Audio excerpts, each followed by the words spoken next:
Design yang paling cool aku pernah tengok dan berat dia 170 gram je.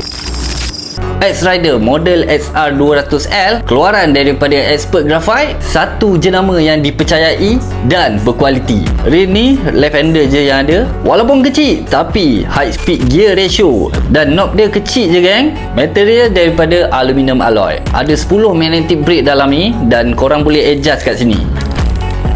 Dia punya spool tak dalam sangat. Nak masuk tali braided 6 ke 20 lb boleh. Cari yang diameter halus 0.16 mm ke bawah. Reel ni aku dah pakai land base jig pairing dengan rod 12 lb. Oh, alu. Oh, bismillah. Woohoo! Acak! Oh. Memang selesa masa mancing. Susah nak bihun, longkas pun boleh. Dan ada drag clicker. Jadi macam biasa kalau korang nak reel ni, aku dah sediakan link kat bawah. Padu-padu mantap.